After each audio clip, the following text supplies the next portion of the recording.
नमस्कार, बहुत स्वागत आपका टीवी7 भारत पर। मैं हूं आपके साथ समृद्ध मिश्रा। शुरुआत करते हैं इस बुलेटिन की एक बहुत ही अहम खबर के साथ जो फिलहाल सामने निकल के आ रही है। आपको बता दें कि पश्चिम बंगाल में सत्ता परिवर्तन के बाद जो है अब राज्य में बहुचर्चित, लेकिन इसी बीच आपको एक और बड़ी खबर बता दें जो फिलहाल सामने निकल के आ रही है। दिल्ली में ईडी का बड़ा एक्शन जो है वो देखने को मिला है। ये बहुत बड़ी खबर है जो फिलहाल सामने निकल के आ रही है, जहां अर्थ इंफ्रास्ट्रक्चर लिमिटेड में जो है शिकंजा कसा गया है ईडी द्वारा। ये बड़ी खबर है। आपको बता दें होम बायर धोखाधड़ी मामले में हुई गिरफ्तारी। इसी के साथ आपको बता दें कि यहां पर 2000 से अधिक यानी कि 2004 करोड़ रुपए की धोखाधड़ी का मामला जो है वो फिलहाल सामने निकल के आया है। 4 रियल एस्टेट प्रमोटर्स को यहां पे जो है गिरफ्तार किया गया है। बहुत बड़ी खबर है जो फिलहाल सामने निकल के आ रही है, जहां पर अर्थ इंफ्रास्ट्रक्चर लिमिटेड के 4 प्रमोटर्स को यहां पर जो है गिरफ्तार किया गया है। ईडी ने यहां पर नई दिल्ली में शिकंजा कसते हुए जो है उनको गिरफ्तार किया है। अर्थ इंफ्रास्ट्रक्चर लिमिटेड के ऊपर बड़ा एक्शन यहां ईडी ने किया। ये तस्वीरें हैं जो सामने निकल के आई हैं कार्रवाई की, जहां पर ईडी ने जो है अब शिकंजा कसा है। आपको बता दें कि अर्थ इंफ्रास्ट्रक्चर लिमिटेड पर जो है यहां शिकंजा कसा गया। ये नाम है जो सामने सार्वजनिक आ रहे हैं, कौन कौन से वो प्रमोटर्स हैं जिनको यहां पर गिरफ्तार किया गया है। ये फाइलें हैं जिनकी जांच जो है ईडी करेगी। इसी के साथ आपको बता दें कि 2000 करोड़ से अधिक का पूरा मामला ये धोखाधड़ी का बताया जा रहा है। 4 रियल एस्टेट प्रमोटर्स को यहां पे जो है गिरफ्तार किया गया है। इसी के साथ आपको बता दें कि यहां पे जो है अब बड़ा एक्शन जो है ईडी का राजधानी दिल्ली में दिखते हुए नजर आया है। रियल एस्टेट जगत में जो है इसके बाद हड़कंप मच गया। आपको बता दें कि यहां पे जो है अब बड़ी कार्रवाई ईडी की ओर से, प्रवर्तन निर्देशालय की ओर से जो है वो की गई है।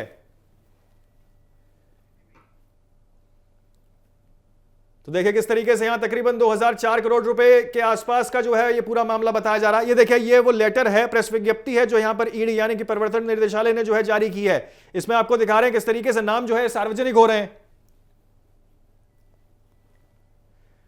ठीक है, आपको बता दें किस तरीके से यहां वो तमाम नाम जो है जो सामने निकल के आ रहे हैं। और यहां पर आपको बता दें 2004 करोड़ रुपए की धोखाधड़ी का पूरा मामला सामने निकल के आ रहा है। आपको दिखा रहे हैं टेलीविजन स्क्रीन पे, देखिए प्रेस विज्ञप्ति है, प्रेस रिलीज है, जिसमें आपको बता दें कौन कौन से वो लोग हैं, कौन कौन से वो प्रमोटर्स हैं अर्थ इंफ्रास्ट्रक्चर लिमिटेड के, जिनको यहां पर गिरफ्तार किया गया है, जिनके ऊपर ये शिकंजा जो है यहां पर ईडी ने कसा है। आपको बता दें कि यहां पर जो है अब यहां बड़ा मामला जो है वो सामने निकल के आ रहा है और ईडी का शिकंजा जो है वो साफ तौर पर यहां दिखते हुए नजर आ रहा है। ये बड़ी खबर है जो फिलहाल आपको बता रहे हैं, जहां पर आपको बता दें ईडी का शिकंजा साफ तौर पे दिखते हुए दिखाई दे रहा है। ईडी ने यहां पे जो है अर्थ इंफ्रास्ट्रक्चर लिमिटेड के कई सारे प्रमोटर्स, खासतौर पे 4 वो प्रमोटर्स हैं, इनको यहां पे जो है गिरफ्तार किया है। ये नाम जो है सार्वजनिक हुए हैं, जिसमें अतुल गुप्ता, विकास गुप्ता के साथ जो है अन्य 2 नाम भी और शामिल बताए जा रहे हैं। ये बड़ी खबर है, बहुत बड़ी खबर है, जहां ईडी ने जो है अब यहां 2000 से अधिक करोड़ रुपए की पूरी धोखाधड़ी के मामले में जो है कार्रवाई शुरू कर दी है।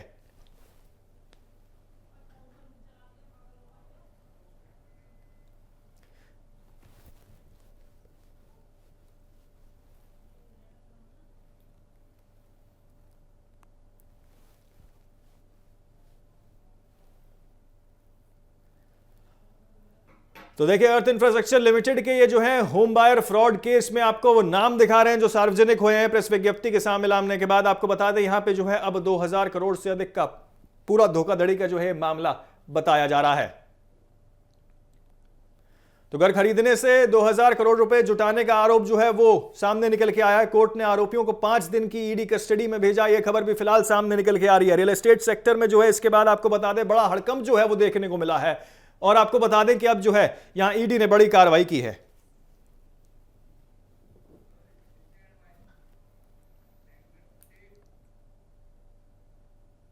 तो वापस लौटते हैं हमारे समाचारों की ओर। आपको बता दें कि पश्चिम बंगाल में सत्ता परिवर्तन के बाद राज्य की एक बहुचर्चित परियोजना पर बड़ा फैसला लिया गया है। मुख्यमंत्री शुवेंदु अधिकारी ने ताजपुर डीप सी पोर्ट परियोजना को रद्द करने की घोषणा कर दी है। ये वही परियोजना है, आपको बता दें कि जिसकी शुरुआत पूर्व मुख्यमंत्री ममता बनर्जी के कार्यकाल में की गई थी और जिसे राज्य में औद्योगिक विकास के लिए बहुत महत्वपूर्ण माना जा रहा था।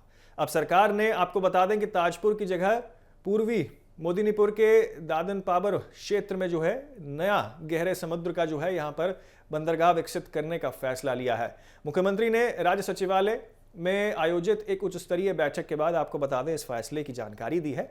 बैठक में केंद्र जहाजरी मंत्री शांतनु ठाकुर और इसी के साथ आपको बता दें कि यहाँ पे जो है मुख्य सचिव कलकत्ता पोर्ट ट्रस्ट के अध्यक्ष और कई वरिष्ठ अधिकारी भी जो है मौजूद रहे इस बैठक में राज्य की समुद्री व्यापार और इसी के साथ आपको बता दें बंदरगाह विकास और निवेश से जुड़े मुद्दों पर जो है विस्तार से चर्चा हुई है। शुभेंदु अधिकारी ने बताया कि सरकार ने ताजपुर परियोजना की व्यवहारिकता की दोबारा जो है समीक्षा कराई थी। इस दौरान आपको बता दें, अडानी समूह के प्रबंधन निर्देशक करण अडानी के साथ भी कई दौर की बातचीत हुई है। अडानी समूह के प्रतिनिधि मंडल ने प्रस्तावित स्थल का निरीक्षण भी किया है, लेकिन आपको बता दें कि विस्तृत अध्ययन के बाद जो है यह निष्कर्ष निकला है कि ताजपुर में आपको बता दें आधुनिक गहरे समुद्र का जो है बंदरगाह बनाने में व्यावहारिक नहीं रहा है। मुख्यमंत्री के अनुसार ऐसे बड़े बंदरगाह के लिए आपको बता दें हजारों एकड़ भूमि, इसी के साथ मजबूत रेल संपर्क, लॉजिस्टिक्स नेटवर्क और बड़े स्तर पर जो है यहां भंडारण सुविधाओं की जरूरत होती है। ताजपुर में इस आवश्यकताओं को पूरा करने के लिए आपको बता दें पर्याप्त भूमि पर और यूं कहें कि बुनियादी ढांचा उपलब्ध नहीं है। इसी वजह से सरकार ने परियोजना को आगे न बढ़ाने का फैसला लिया है। सरकार ने अब आपको बता दें ताजपुर से करीब 10 किलोमीटर दूर दान पाबर क्षेत्र में जो है आपको बता दें बंदरगाह विकसित करने का चुना है। इस क्षेत्र में सबसे बड़ी विशेषता यह है कि ये राज्य सरकार की लगभग 1700 एकड़ जमीन पहले ही उपलब्ध है। भूमि अधिग्रहण की जरूरत नहीं है और इसी के कारण जो है परियोजना को तेजी से आगे बढ़ाया जा सकेगा। प्रशासन का मानना है कि इससे समय और लागत दोनों की बचत होगी। राज्य सरकार ने उम्मीद जताई है कि दादनपुर पात्रपोर जो है यहाँ पर आपको बता दें कि नया डीप सी पोर्ट जो है वो पूर्वी भारत के समुद्री व्यापार को जो है नई दिशा देगा। इसी के साथ आपको बता दें कि इसके साथ ही लॉजिस्टिक्स, इसी के साथ वेयर हाउसिंग, परिवहन और औद्योगिक गतिविधियों को भी जो है बढ़ावा देखने को मिलेगा। परियोजना के जरिए आपको बता दें हजारों प्रत्यक्ष और अप्रत्यक्ष रोजगार के अवसर भी पैदा होने की संभावना जताई जा रही है।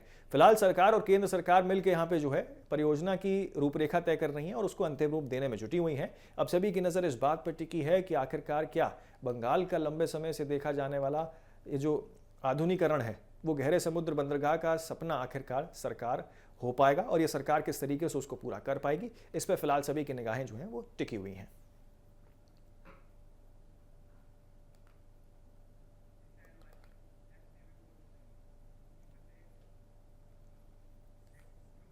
आगे बढ़ते हैं अगली खबर की ओर। आपको बता दें कि हीरोइन तस्करी से जुड़े एक महत्वपूर्ण मामले में सुप्रीम कोर्ट ने सख्त रुख अपनाते हुए आरोपी को मिली जमानत रद्द कर दी है। शीर्ष अदालत ने अपने फैसले में कहा है कि ड्रग्स की तस्करी और सप्लाई देश के लिए जो है छेड़ी गई जंग के समान होती है, क्योंकि इसका सीधा असर देश की अर्थव्यवस्था और लोगों के स्वास्थ्य पर पड़ता है। कोर्ट ने स्पष्ट किया है कि जब देश की सुरक्षा और हितों की बात की जाए तो निजी स्वतंत्रता से अधिक महत्व जो है राष्ट्रीय हितों को दिया जाना चाहिए। आपको बता दें जस्टिस संजय करोल और जस्टिस एनके सिंह की पीठ ने 2 जून को सुनाए गए फैसले में कहा है कि यदि देश की स्वतंत्रता और किसी व्यक्ति की व्यक्तिगत स्वतंत्रता के बीच टकराव की स्थिति उत्पन्न होती हो तो देश को प्राथमिकता दी जानी चाहिए। अदालत ने विशेष रूप से आपको बता दें ड्रग तस्करी को गंभीर अपराध बताते हुए कहा कि यह केवल कानून व्यवस्था का मुद्दा नहीं बल्कि समाज और राष्ट्र के नुकसान पहुंचाने वाली गतिविधि है। सुप्रीम कोर्ट ने आपको बता दें कि पंजाब के रहने वाले बलराज सिंह उर्फ बिल्ला को जो है दी गई जमानत को रद्द करते हुए कहा है कि आरोपी केवल 1 वर्ष 7 महीने तक जेल में जो है रहा है। यदि मुकदमे में वो दोषी पाया जाता है तो उसे अधिनियम 20 वर्ष या यूं कहें अधिकतम 20 वर्ष की सजा जो है वो हो सकती है। ऐसे में ये नहीं माना जा सकता कि उसने इतना लंबा समय जेल में बिताया कि संविधान के अनुच्छेद 21 के तहत जो है उसे राहत दे दी जाए। अदालत ने यह भी स्पष्ट किया है कि लंबे समय तक हिरासत में वो जमानत का आधार मानने के संबंध में कोर्ट स्पष्ट कानूनी मानक जो है वो निर्धारित करता है। विविध मामलों में आपको बता दें कि अलग अलग परिस्थितियों के आधार पर जो है फैसले लिए जाते हैं। हालांकि न्यायिक विशेष महत्वपूर्ण है, लेकिन समान परिस्थितियों वालों मामलों में अलग अलग परिणाम आने में से जो है न्याय व्यवस्था पर भी जो है सवाल खड़े हो सकते हैं। पीठ ने अपने फैसले में कहा है कि मामला वाणिज्यिक मात्रा में हीरोइन बरामदी से जुड़ा हुआ है और इसी के चलते जो है ऐसे मामलों में एनडीपीएस अधिनियम की धारा 37 के तहत जमानत देने से पहले 2 महत्वपूर्ण शर्तों पर विचार होना अनिवार्य होता है। अदालत के अनुसार हाईकोर्ट ने जमानत देते हुए इन शर्तों पर जो है पर्याप्त विचार नहीं किया था, इसलिए उनका आदेश कानूनी रूप से जो है वो टिक नहीं सकता। सुप्रीम कोर्ट ने कहा है कि आरोपी के खिलाफ पहले भी इस तरह के मामले जो हैं वो रिकॉर्ड मौजूद हैं।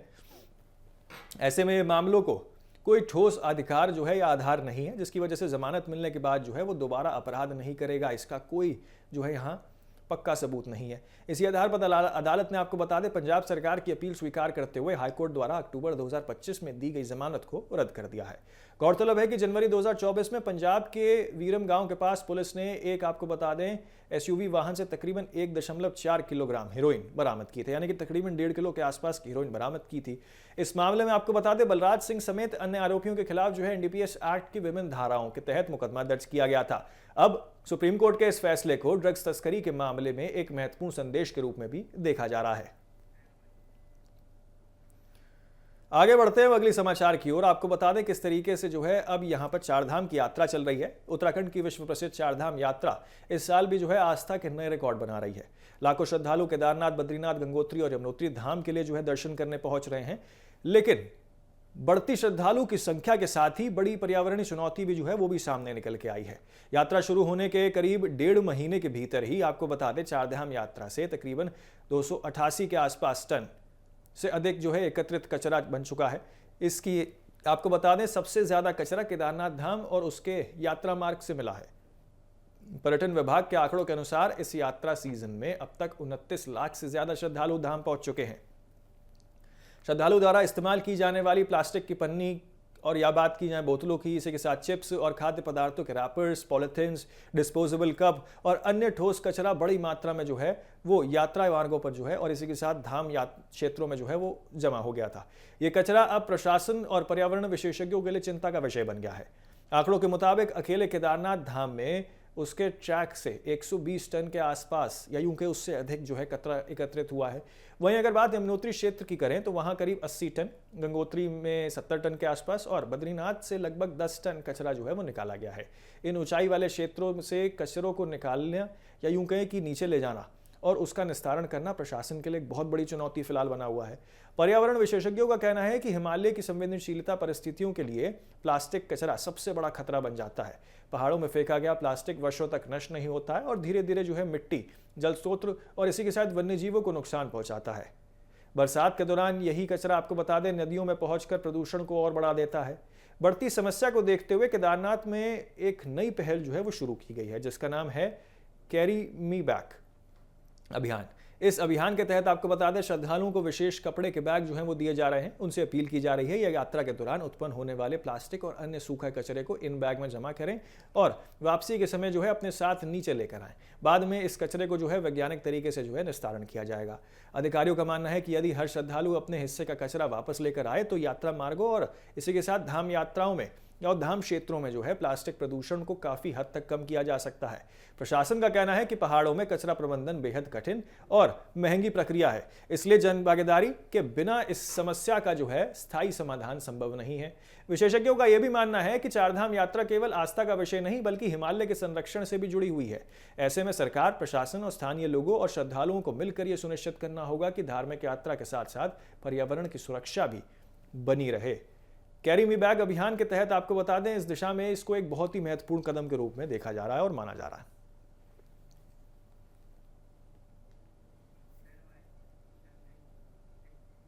आगे बढ़ते हैं अगली खबर की ओर। आपको बता दें कि पश्चिम बंगाल की राजनीति में एक नया विवाद जो है वो फिर से खड़ा हो गया है। मुख्यमंत्री ममता बनर्जी के खिलाफ सिलीगुड़ी साइबर पुलिस स्टेशन में गंभीर शिकायत दर्ज कराई गई है। शिकायत में उन पर देश की संवैधानिक संस्थानों की छवि धूमिल करने, राजद्रोह जैसे गतिविधियों की बढ़ावा देने और भारत बांग्लादेश संबंधों को प्रभावित करने वाले बयानों को लेकर जो है आरोप लगे हैं और बयान देने के आरोप भी लगे हैं। ये शिकायत आपको बता दें कलकत्ता हाईकोर्ट की जलपाईगुड़ी सर्किट बेंच की अधिवक्ता रिंकू चटर्जी सिंह ने दर्ज किया है। वहीं आपको बता दें कि उनके द्वारा आरोप लगाए गए हैं और शिकायत के अनुसार हाल ही में कलकत्ता के वाई चैनल में आयोजित एक विशेष विरोध प्रदर्शन और अन्य सार्वजनिक कार्यक्रमों में ममता बनर्जी ने ऐसे बयान दिए थे जिसने देश की संवैधानिक संस्थाओं को निष्पक्षता और विश्वसनीयता पर सवाल खड़े कर दिए थे। शिकायतकर्ताओं का आरोप है कि ममता बनर्जी लगातार चुनाव आयोग और केंद्रीय सुरक्षा बलों की कार्यप्रणाली पर सवाल उठाकर लोगों के मन में केंद्र संस्थानों के प्रति जो है वो अविश्वास पैदा करने का प्रयास कर रही हैं। उनका कहना है कि इस तरह के बयान लोकतांत्रिक संस्थानों की शाख को कमजोर पहुंचाते हैं और नुकसान पहुंचाते हैं। विवाद का सबसे बड़ा कारण आपको बता दें कि ममता बनर्जी का वो बयान बताया जा रहा है जिसमें उन्होंने कथित तौर पर बांग्लादेशी राजनेता उस्मान हादी की हत्या के मामले में भारत सरकार और केंद्रीय गृह मंत्री अमित शाह की भूमिका पर सवाल उठा दिए हैं। शिकायतकर्ताओं का दावा है कि किसी पड़ोसी देश में हुई हत्या को लेकर भारत सरकार पर इस तरह के आरोप लगाना देश के अंतर्राष्ट्रीय छवि को नुकसान पहुंचाने जैसा है और दोनों देशों के बीच कूटनीतिक तनाव पैदा हो सकता है। अधिवक्ता रिंकू चटर्जी सिंह का कहना है कि इस तरह की बयानबाजी बांग्लादेश में रहने वाले हिंदू समुदाय की सुरक्षा को भी जो है प्रभावित कर सकती है। उनका आरोप है कि ऐसे वक्तव्य सामाजिक तनाव और सांप्रदायिक माहौल को बिगाड़ने का कारण बन सकते हैं। तो वहीं आपको बता दें कि शिकायत में यह भी कहा गया है कि एक संवैधानिक पद पर रह चुकी नेता होने के नाते ममता बनर्जी से अधिक जिम्मेदार आचरण की अपेक्षा हो जाती है। शिकायतकर्ता ने भारतीय न्याय संहिता की कई धाराओं के तहत मामला दर्ज कर जांच की मांग की है। आपको बता दें कि रिंकू सिंह चटर्जी ने कहा है कि हाईकोर्ट खुलने के बाद वो ममता बनर्जी की गिरफ्तारी की भी मांग को लेकर अदालत में दस्तावेज या यूं कहें कि दरवाजा उसका खटखटाएंगी और उसके खिलाफ दस्तावेज जाहिर करेंगी। उन्होंने मामले की निष्पक्षता और इसी के साथ व्यापक जांच करने की मांग की है। फिलहाल इस पूरे मामले पर तृणमूल कांग्रेस की ओर से कोई आधिकारिक प्रतिक्रिया सामने नहीं आई है। हालांकि शिकायत दर्ज होने के बाद बंगाल की राजनीति में एक बार फिर से आरोप प्रत्यारोप का दौर तेज हो गया है और अब सबकी नजर प्रशासन और अदालत की अगली कार्रवाई पर टिकी हुई है। तो किस तरीके से ममता बनर्जी के ऊपर साफ तौर पर राजद्रोह को लेकर बवाल वो खड़ा होता हुआ दिखाई दे रहा है और पश्चिम बंगाल के अंदर आरोप प्रत्यारोप का सिलसिला लगातार जारी है। फिलहाल एक बहुत छोटे से ब्रेक के लिए रुक रहे हैं। आप कहीं ना जाएं, बने रहें सिर्फ आपके अपने चैनल TV7 भारत पर।